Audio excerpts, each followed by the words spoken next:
Welcome to Matan's Parsha podcast, Sefer Dvarim. Each week, a different Matan teacher will share words of Torah to illuminate the Parsha and your week. Today's shiur in Parshat Ekev will be given by Dr. Yael Ziegler, a graduate of the Matan Scholars Program and a senior Tanakh lecturer at Matan and Herzog College. Today I'm going to be giving you a shiur on Parshat Ekev. Now, in this week's parsha, Moshe describes the land of Israel that Am Yisrael are about to enter. And oddly, before defining the land of Israel, before describing it, Moshe first informs the people that the land of Israel that they're about to enter is not like Egypt. And he turns his attention rather briefly to the land of Egypt, to describe the land of Egypt. He starts by saying, and we're in Devarim, Perek Yud Aleph, Pasuk Yud, Ki ha'aretz asher ata va shama l'rishta, lo cha'eretz Mitzrayim hi. This land which you are coming to possess, it is not like the land of Egypt. Asher yitzatem misham, asher tizra zaracha, v'hishkita v'raglecha kegan hayarak. So he describes the land of Egypt. He says, the land that you're coming to is not like Egypt. Don't expect Egypt. This is obviously important because the people keep looking for Egypt during their time in the desert. They repeat their longing for Egypt over and over and over. And Moshe begins by telling them, this is not Egypt. But how does he describe Egypt? One would think that at this point, Moshe would point to a theological feature of Egypt, a reason that Am Yisrael had to leave Egypt, a religious reason. But here he describes as Egypt's distinctive feature the way in which the crops are irrigated. He says, you're not coming to a land like Egypt that you left that land. And it was a land in which you would plant your seeds and then you would irrigate that land with your feet like a vegetable garden. So Egypt, according to this description, is a land which is defined by its Nile, by the irrigation canals that have been arranged, that have been dug, by the way in which the Egyptians create a system of irrigating the crops. Let's look on for a moment as to how Moshe describes the land of Israel. In Pasuk Yud Aleph, V'ha'aretz asher atem ovrim shama l'rishta, eretz harim uvkaot, limtar hashamayim tishte mayim. The land that you are coming to, in order to possess it, it is a land of mountains and valleys. By the rain of the heavens, you will drink water. And so here again, what Moshe seems to be describing with regard to the land of Israel is that the land of Israel is the opposite of the land of Egypt in terms of the way that it receives water, in terms of the way in which it obtains its economic productivity, right? And of course, this seems to have some kind of theological or religious meaning because from this, Moshe goes on and concludes that what is the land of Israel, this land of mountains and valleys, which is dependent upon rainwater? It is a land, Eretz Asher Hashem Elokecha Doreshota. It is a land that God is seeking. Tamid Einei Hashem Elokecha Ba. God's eyes are always on this land. Mereshit Hashana ve'ad acharit shana. From the beginning of the year to the end of the year. What is the difference between the land of Israel and the land of Egypt?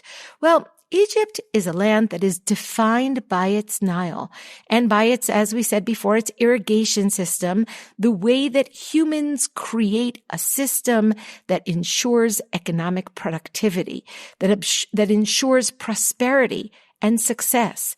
And this, for Moshe and for Am Yisrael, is meant to be the main difference between Egypt and the land of Israel, because Israel has no river.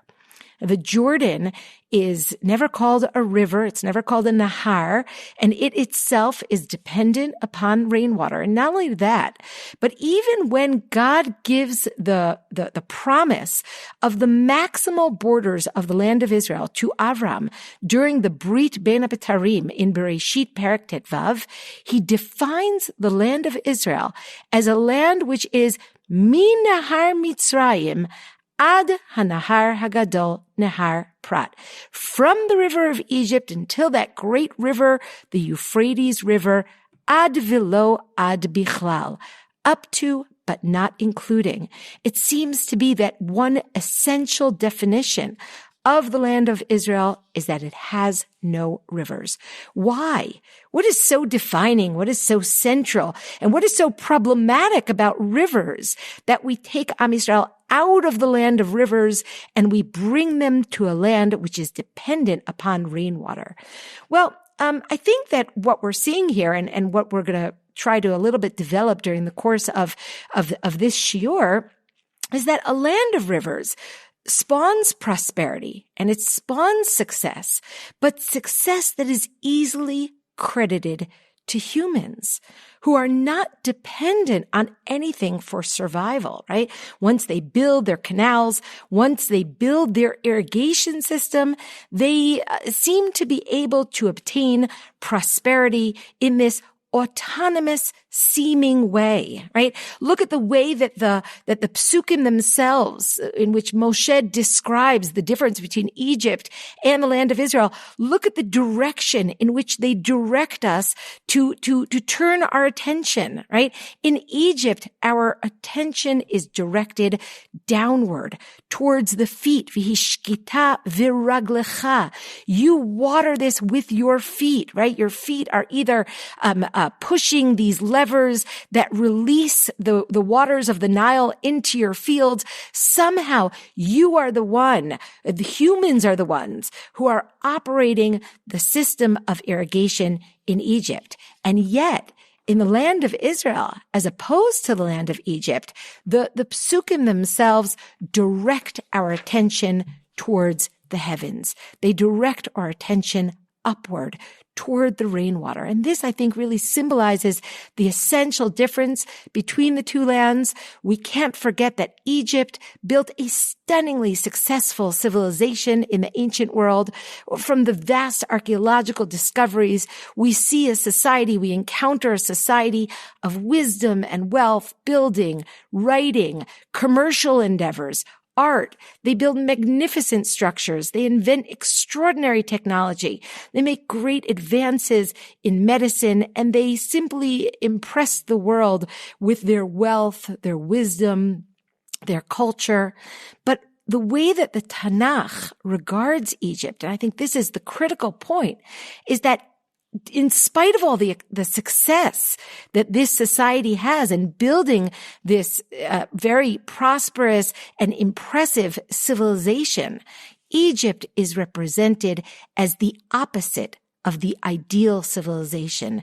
Egypt is represented as a civilization which negates and prevents the world from recognizing God. Instead, Egypt deifies humans. It deifies its pharaoh. And I would suggest that it just deifies man in general, or humans in general. It celebrates human accomplishment, which is autonomous of any dependence on God. Egyptian success is almost completely revolves around the Nile, right? The Nile, which is so reliable, right? They never have to turn to God for rain, right? I mean, the fact that the Nile in particular encourages humans to take credit for their own success and prosperity is indicated, among other things, by Yechezkel's description of Paro in Perek Kaftet in chapter 29 in verse 3, where Yechezkel describes Paro as this great crocodile who is swimming in the Nile. And as he swims in the Nile, he says, Li ori va'ani asitini. That is my Nile.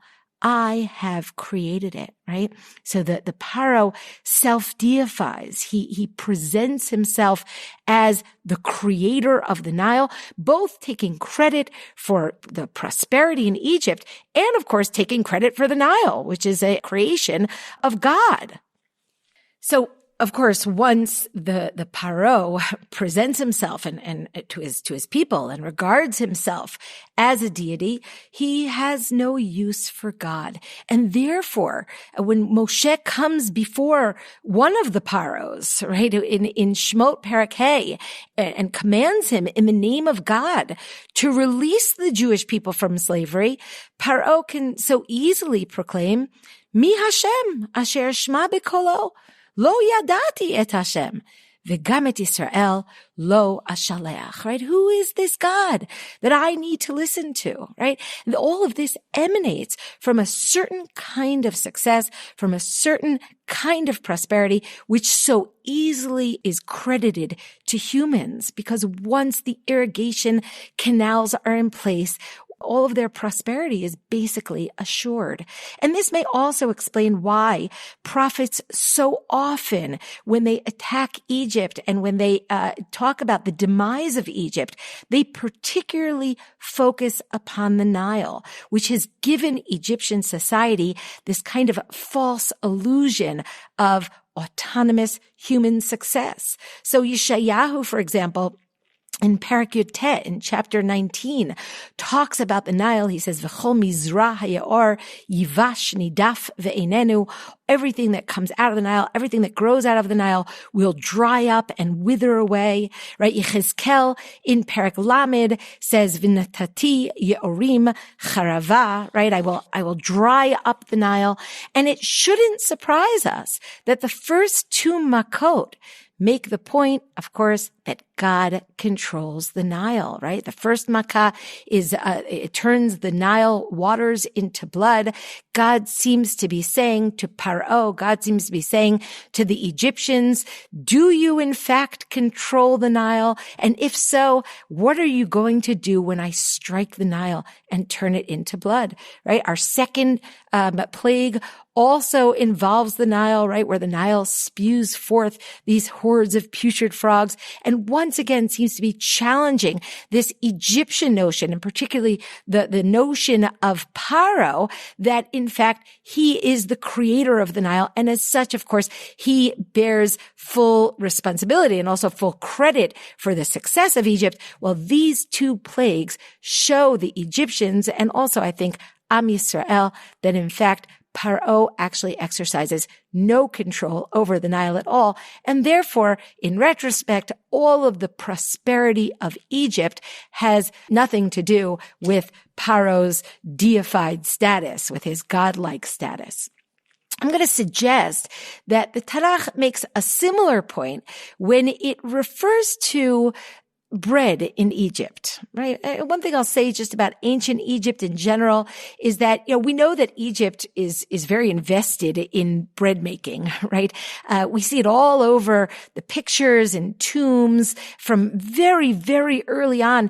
There are artistic scenes and even actual models of bakeries, of bread making in Egypt. There are loaves of all shapes and sizes found in different tombs. And in fact, many scholars believe that the process of leavening may have actually been invented in Egypt. And even if it wasn't invented in Egypt, it was certainly a very central part of Egyptian society from very early on. Bread symbolizes, of course, or bread represents not just the prosperity and the well-being of Egypt in terms of its economic success, in terms of its ability to feed its people, but it also represents Egypt's military success. The word lechem, bread, is of course related to the word milchama, war, etymologically. Because of course without bread, one cannot be successful in war. One needs to be able to give provisions to soldiers in order to ensure that they will be successful. And so it's not just Egyptian economic success that rests on bread, it's also their military success. And so it shouldn't surprise us that the Egyptians take their bread making very seriously, right? So we have a lot of different psukim actually in Bereshit, which describe how seriously the Egyptians take their bread, right? So think of, for example, when Yosef first gets to the house of Potiphar, and we're told that Potiphar gives everything into the hands of Yosef, except for the bread. So, aside from the fact that Rashi says here that the bread refers to Potiphar's wife, the actual pshat suggests that Potiphar's bread making was considered to be something so sacred and, kind of precious that he doesn't give that into the hands of Yosef. Later on in Perek Mem Gimel in Sefer Bereshit, we have a similar kind of description of bread, or of the importance of bread, when we have the brothers sitting down to eat bread separately from Yosef. And then we're told there kind of a programmatic statement that the Egyptians eat bread separately from the Hebrews because there is something of an abomination for the Egyptians in eating bread with the Hebrews. We don't exactly understand why, but we do have a sense of how important their bread is. And so it also shouldn't particularly surprise us that after Israel leaves Egypt, I'm saying it really immediately after Israel leaves Egypt, just one chapter following the chapter of Shirat Hayam, the Song of the Sea, they immediately express their longing for Egypt, right? This is, of course, one of the troubling parts of the story. But what they specifically express is, we remember Egypt. We remember B'shivteinu al sir habasar, Uve'ochlenu lechem lasova. We remember the flesh pots and we remember the bread. We remember when we used to eat bread to satiation, right? The bread here seems to symbolize not just Egypt and its prosperity, but also the fact that they don't want to live in a situation in which they are dependent upon God for their sustenance, right? They recall Egypt. They recall being slaves and at the end of the day, getting plentiful rations. But from the Tanakh's perspective, this is the opposite of the goal of taking them out of Egypt. God takes them out of Egypt not to create a society like Egypt, one that regards itself as independent of God, not a society that leads to worshiping their own abilities and the work of their hands and the work of their feet, but rather to create a society that recognizes where their prosperity comes from, that looks upward to recognize that they are dependent upon God. And so if you look at the end of this story in which Am Yisrael in Shemot chapter 16 expresses its longing for Egyptian bread, the end of the story is God says to them, "Oh, you want bread? I will give you bread. I will give you bread from the heavens," right? So God says to Moshe, and listen to the words that he uses, Hineni mamtir lachem lechem min hashamayim. I am going to rain for you bread from heaven, right? Think of it. It's very similar to the distinction between Egypt and the land of Israel that is mentioned in our parsha, right? In the land of Egypt, bread was obtained by human labor, right? And irrigating crops was acquired and accomplished by humans who worked very hard and therefore could easily arrive at the conclusion that they get credit. Human beings get credit for their own prosperity. The way in which God gives Am Yisrael rain in the land of Israel, and the way in which God gives Am Yisrael bread in the desert, which is, of course, a reference to the man, right? Lechem min hashamayim, bread from heaven, is the man, right? That they get during the entire time that they're in the desert. The way in which they get this bread is by raining down from the heaven so that they will remember to look upward and recall the source of their bread, the source of their water. In other words, the source of their success and their achievements, right? And also in the beginning of this week's parsha, when God describes the giving of the man in the midbar, God says, I gave you this man, leman hodiacha, so that I could inform you, ki lo al halechem levado yichyeh ha'adam, that human beings don't survive just through bread. It's not just bread that gives survival. There's something beyond bread, there is a relationship with God.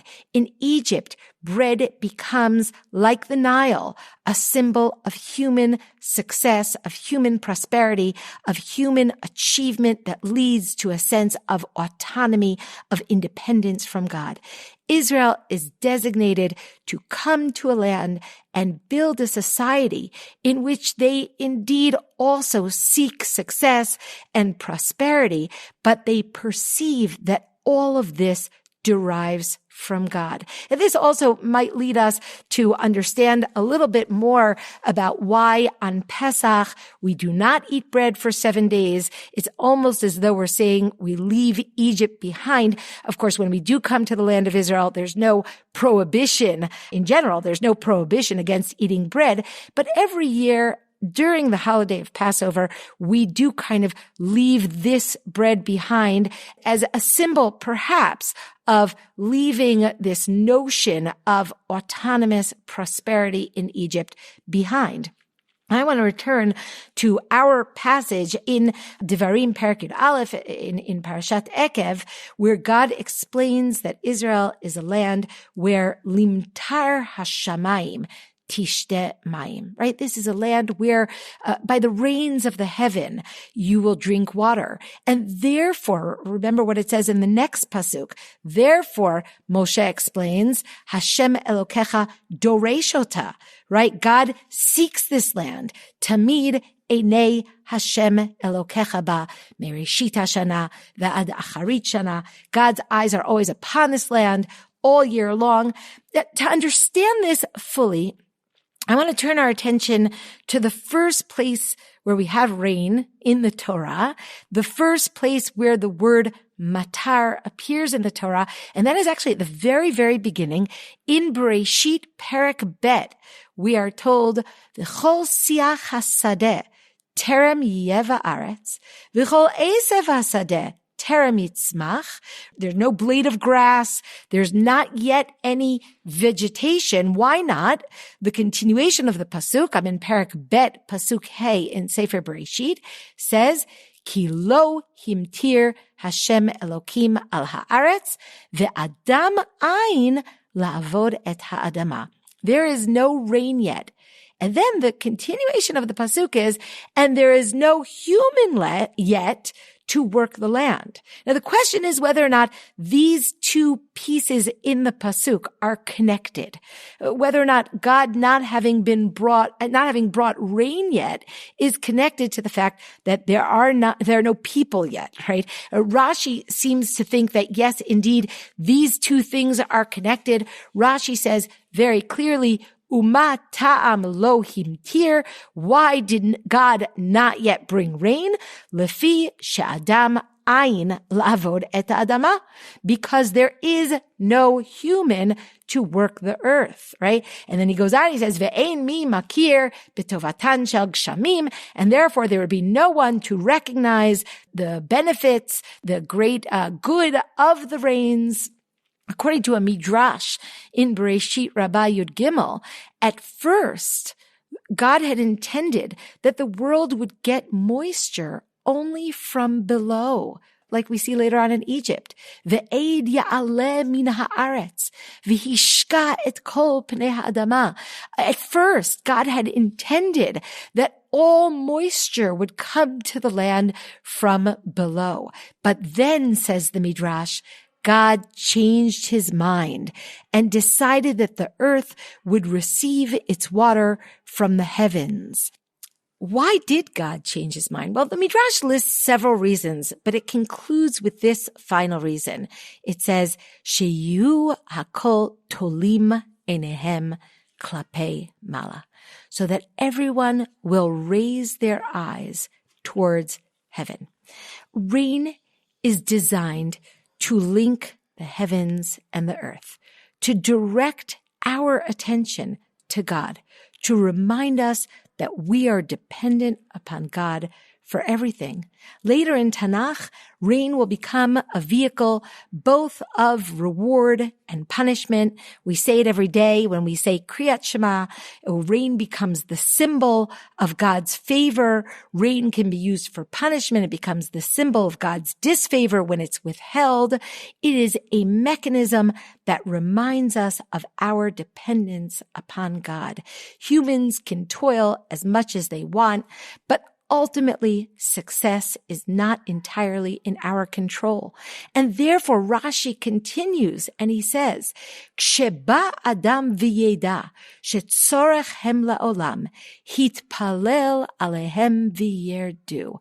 As soon as humans understand what the purpose of rains is, then they will begin to pray. Rashi explains that rain is only important once there are humans in the world, once there are humans to recognize that we must use the rains in order to create a relationship with God. The rains teach us that we can link heaven and earth. The rains teach us that we need to turn to God for recognition that our dependence upon Him is complete. And therefore, ultimately, rain is also a vehicle for tefillah, a vehicle for communication with God. A society of rivers, like Egypt, easily becomes a society which is maybe advantaged in terms of its economics, but it is disadvantaged theologically. It doesn't mean that they cannot find God. It just means that they can more easily go astray. They can more easily become a society which proclaims their own success. If you look earlier in this week's parsha, when in Parshat Ekev, when Moshe is describing God bringing them to the land of Israel, Moshe explains, Ki Hashem Elokecha, I'm in Parshat Ekev, Pasuk Zayin, Ki Hashem Elokecha miviacha el eretz tova. God is bringing you to a good land, a land that has streams of water, a land of chita useora v'gefen uteina v'rimon eretz zeit shemen udvash, right?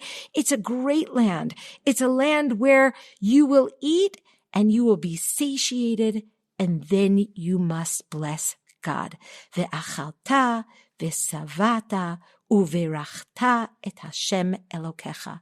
And then, of course, Moshe says to the people, be very careful not to forget God in this land. Pen tochal, lest you will eat this savata and you will be satiated. Uvatim tovim tivne v'yashavta, and you'll build these great houses and you'll settle them and you'll have a lot of cattle and you'll have prosperity, you'll have gold and you'll have silver. Viram livavecha, and your heart will become high.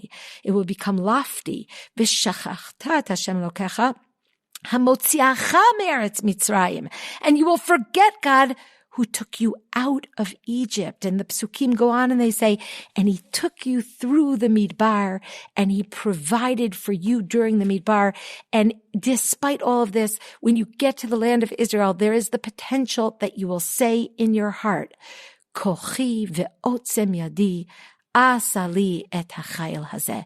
It was my strength, the power of my hand that enabled me to acquire all of this success, all of this prosperity. And one of the things I think that this parsha is trying to teach us is that with all of this success, we must be different than Egypt. We must retain always this recognition that all of this success must be attributed to God. Now, I'll make one more point here, and that is that, like Egypt, Gan Eden is also built around rivers, right? We start out our human existence in a place which is very similar to Egypt in certain fundamental ways. Actually, the Tanakh itself in Bereshit Perek Yud Gimel compares Egypt and Gan Eden. When Lot looks up and sees the fertile area of the Jordan Valley, he looks up and he sees Kegan Hashem,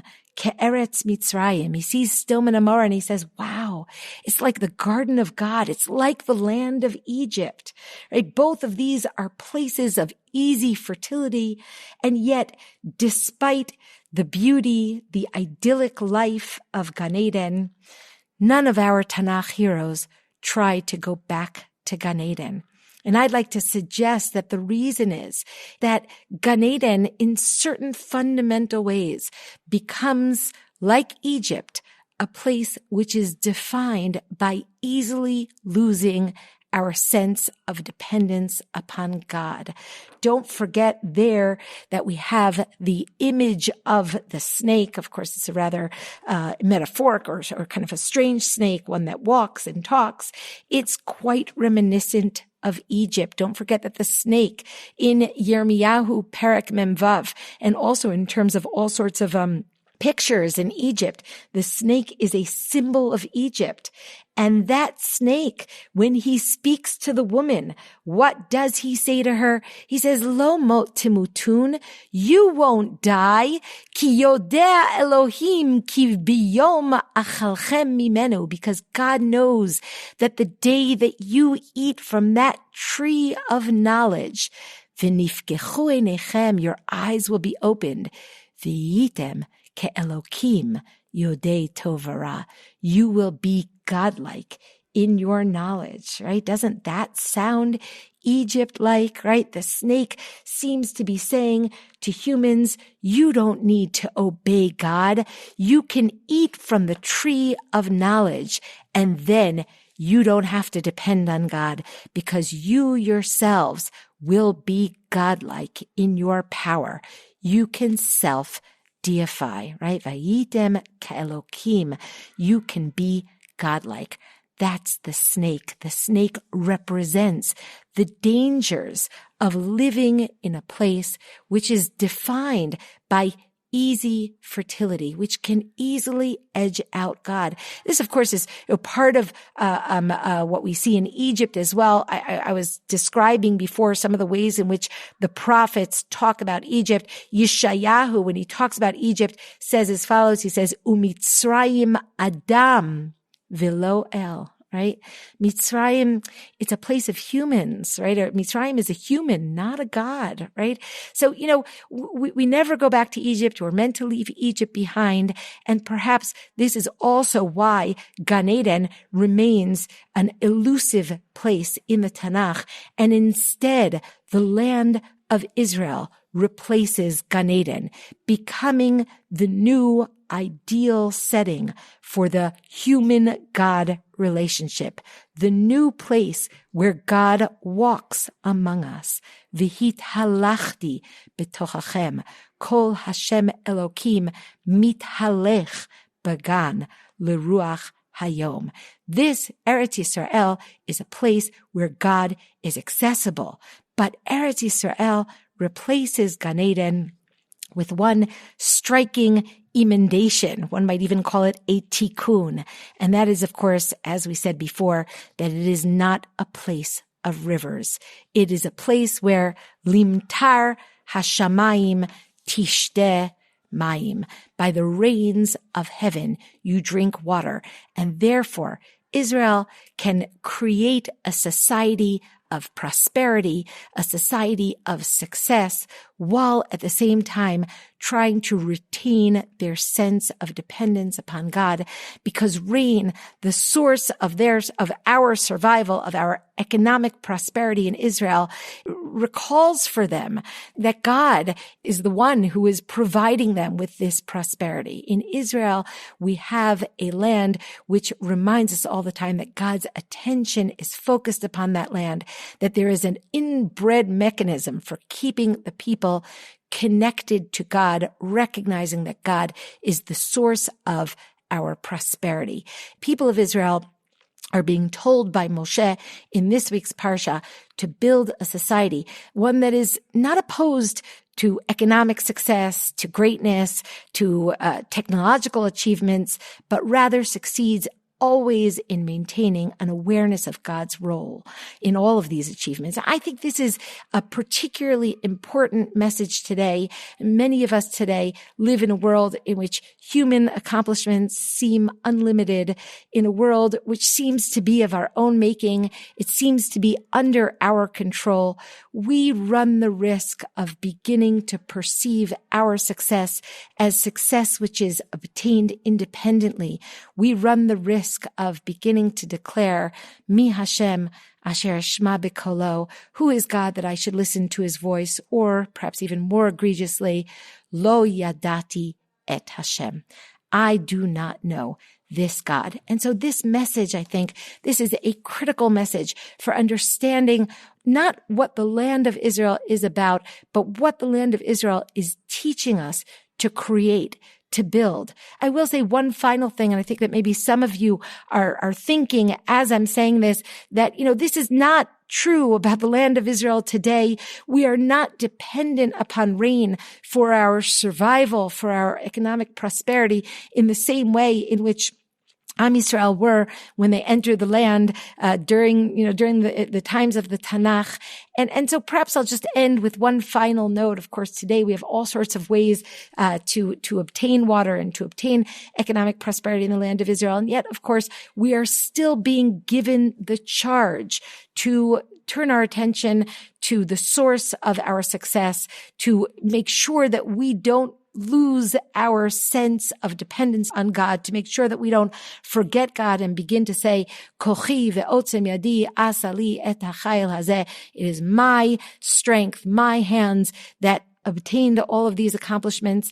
And so, I want to suggest that the Tanakh recognizes that, this is actually the ultimate ideal. The ultimate ideal is not necessarily the land of Israel, where the only way to obtain success is through rain, but the ideal is still some kind of Gan Eden-like society, perhaps something like what we have today in the land of Israel. The ideal is to live in a Gan Eden-like existence, a land of rivers, a land of easy blossoming, a land in which nature enables humans to obtain success, but without losing sight, in any case, of our dependence upon God. Where do we see this in Tanakh?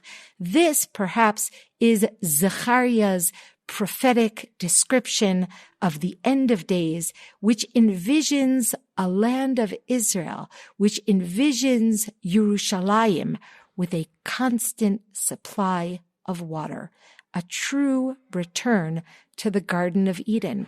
Zechariah, in his final parak, in Parak Yudalid, in Pasuk Chet, describes as follows, V'haya bayom hahu, it will be on that day, Yetzu ma'im chayim Yerushalayim, there will be living water flowing out of Jerusalem, Chetziam el hayam hakadmoni, v'chetziam el hayam ha'acharon, b'kayitz u'v'choref yiyeh, there will always be water flowing in both directions, east and west, in the summer, in the winter, V'haya Hashem lemelech al kol haaretz, bayom ha'u yeh Hashem echad, u'shmo echad.